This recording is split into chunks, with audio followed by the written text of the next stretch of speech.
अस्सलामुअलैकुम व्यूवर्स, कैसे हैं आप सब। Hope you all are doing well. Welcome to my channel prose world. Viewers, आज इस वीडियो में हम डिस्कस करने जा रहे हैं पोस्ट स्ट्रक्चरलिज्म। पोस्ट स्ट्रक्चरलिज्म जो है ये स्ट्रक्चरलिज्म के अगेंस्ट रिएक्शन था।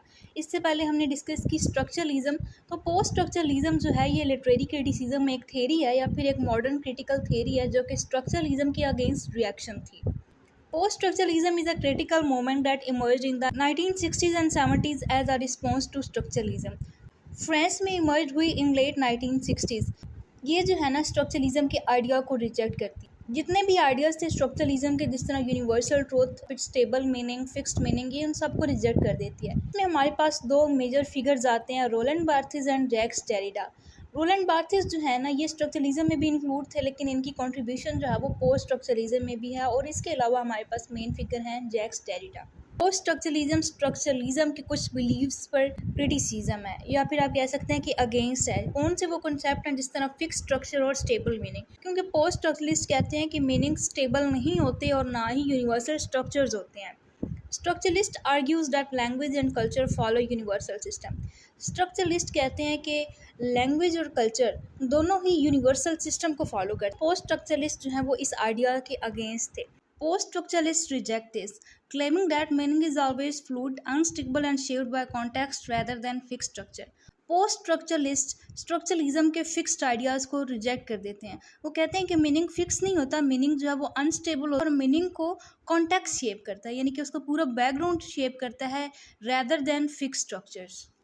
व्यूवर्स, अगर चैनल पर न्यू है तो जल्दी से चैनल को सब्सक्राइब कर दें। चैनल को सपोर्ट करेंगे तो इस तरह की मजीद वीडियोस देख पाएंगे। नाउ डिस्कस की thinkers in post structuralism. First one is Jacques Derrida, जिसकी कंट्रीब्यूशन डीकंस्ट्रक्शन में भी है। Next one is Michel Foucault, Roland Barthes. Roland Barthes की कंट्रीब्यूशन स्ट्रक्चरलिज्म में भी थी, लेकिन उनकी जो लेटर कंट्रीब्यूशंस थी वो पोस्ट स्ट्रक्चरलिज्म में थी। पोस्ट स्ट्रक्चरलिज्म में इनके दो वर्क्स बहुत ही ज्यादा फेमस हैं और वो कौन से हैं, the structuralist analysis of narrative and the death of the author. इनके अलावा हमारे पास आती हैं जूलिया क्रिस्टोबल, जिन्होंने आइडिया दिया इंटरटेक्चुअलिटी। टेक्स्ट एक दूसरे से इंटरकनेक्टेड होते हैं, यानी कि एक टेक्स्ट में दूसरे टेक्स्ट का रेफरेंस यूज किया जाता है, तो टेक्स्ट जो है ना वो एक दूसरे से इंटरकनेक्टेड होती है और उनकी इन्हीं रिलेशनशिप से मीनिंग का पता चलता है। सो व्यूअर्स, डिस्कस करते हैं पोस्ट स्ट्रक्चरलिज्म के main points. First one is language is unstable.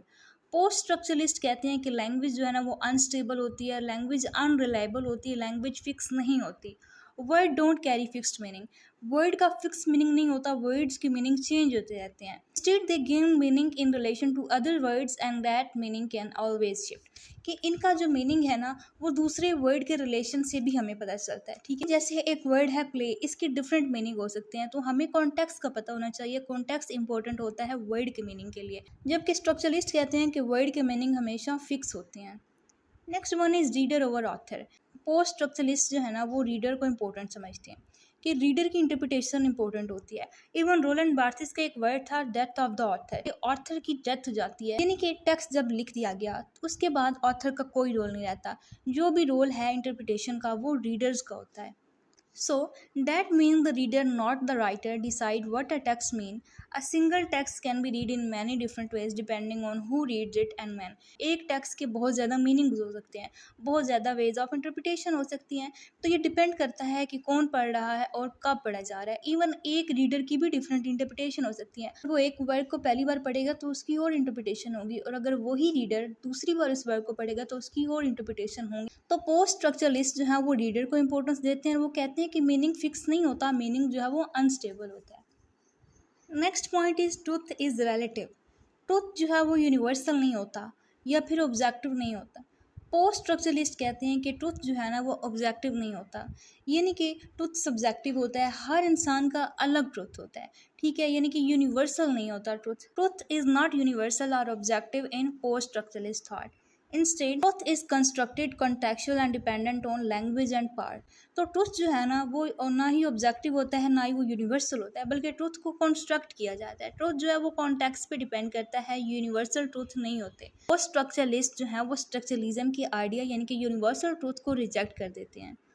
Next point is deconstruction. Deconstruction में हमारे पास आइडियाज आते हैं जैक्स डेरिडा के। जैक्स डेरिडा ने इंट्रोड्यूस करवाया था deconstruction. It is a way of reading that looks for contradiction in text and shows how meaning अनरेवल। Reconstruction में हमारे पास एक मेजर पॉइंट आता है डिफरेंस का, कि मीनिंग जो है ना वो डिफरेंस से पता चलते हैं कि एक वर्ड का दूसरे वर्ड से क्या डिफरेंस है, ठीक है, उसमें डेफर होता है और डिफरेंस होता है। कंस्ट्रक्शन एक होल क्रिटिकल थ्योरी है जो कि पोस्ट स्ट्रक्चरलिज्म के आइडिया पे ही बेस करती है। Next point is meaning is always deferred. Jacques Derrida कहते हैं कि मीनिंग जो है वो फुली प्रेजेंट नहीं होता, यानी कि मीनिंग जो है ना वो एब्सेंट होता है, मीनिंग सेम नहीं होता। He called this difference.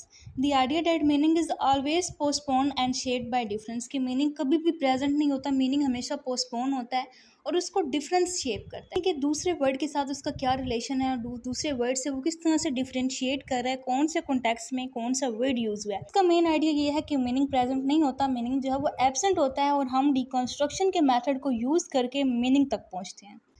Next point is power and discourse. Michel Foucault emphasise the language is tied to power, कि लैंग्वेज जो है ना उसका कनेक्शन है पावर के साथ। What we accept as truth is often a result of social and political discourse, not same fixed reality.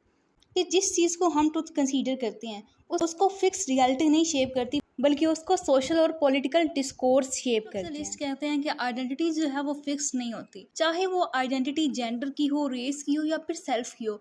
ये सारे कॉन्सेप्ट जो है वो लैंग्वेज और सोसाइटी ने खुद कंस्ट्रक्ट किए हैं। सारे कॉन्सेप्ट जो हैं वो इनेट नहीं है, ये कंस्ट्रक्टेड है।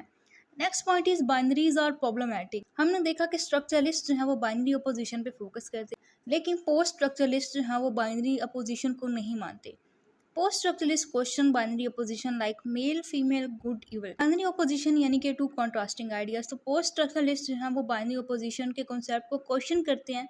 वो कहते हैं कि ये जो बाइनरीज हैं ना ये कल्चरली कंस्ट्रक्टेड होती हैं, ऑफन सर्व पावर स्ट्रक्चर, कि इनमें जो है ना वो पावर होती है, इनमें हायरार्की का सिस्टम आता है, एक को सुपीरियर समझा जाता है और दूसरे को इन्फीरियर कंसीडर किया जाता है। So post structuralism question the idea of binary opposition. वो जिस तरह स्ट्रक्चरलिज्म में लिमिटेशंस थी, पोस्ट स्ट्रक्चरलिज्म भी लिमिटेशन से फ्री नहीं है।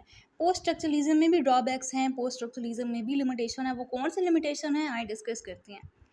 टू एब्स्ट्रैक्ट एंड कॉम्प्लेक्स, कि पोस्ट स्ट्रक्चरलिस्ट जो आइडियाज़ है ना वो बहुत ही एब्स्ट्रैक्ट हैं, कॉम्प्लेक्स हैं, एंडलेस इंटरप्रिटेशन है, यानी कि इंटरप्रिटेशन का कोई एंड ही नहीं है, जहाँ तक मर्जी आप इंटरप्रेट करते जाएं। Rejection of objectivity, over emphasis on language undermines authorial intent completely, can lead to relativism, ignore practical realities, sometimes self contradictory. बहुत ही एब्स्ट्रैक्ट और कॉम्प्लेक्स है, एंडलेस इंटरप्रिटेशन है, इसमें ऑब्जेक्टिविटी को भी बिल्कुल रिजेक्ट कर देती है, सब्जेक्टिव अप्रोच है, इसकी लैंग्वेज भी बहुत ज़्यादा ओवर एम्फसाइज करती है, ऑथर की इंटेंशन को बिल्कुल ही ख़त्म कर देती है, प्रैक्टिकल रियलिटीज़ को इग्नोर कर देती है और समटाइम्स इसकी आइडियाज़ जो है वो सेल्फ कॉन्ट्राडिक्टरी होती हैं। सो व्यूअर्स, ये थी आज की हमारी वीडियो। यहाँ पे मैंने कुछ की पॉइंट्स ऐड किए, आप इन की पॉइंट्स को लाजमी देखिएगा। इससे क्या होगा कि हमने जितनी भी डिस्कशन की आप उसको इजीली रिकॉल कर सकते हैं। वीडियो अच्छी लगी है तो वीडियो को लाइक ज़रूर करें, मुझे कमेंट सेक्शन में बताएं कि आपकी वीडियो कैसी लगी।